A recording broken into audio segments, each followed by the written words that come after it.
त बाबु अहिलेसम्म तिमीले नुहाइदिनु पर्ने आमैले बखाल भनेको तिमी कति भाग्यमानी छ है बुढा कसले नुहाइदिन्छ तपाईँ यस्तरी अहिले हेर म पानी हालिदिनु हेर त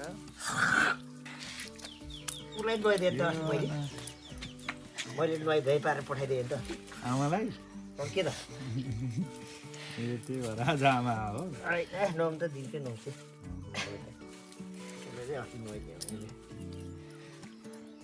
त्यही भएर आज आमा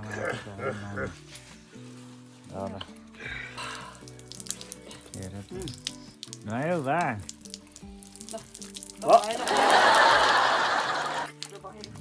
आयो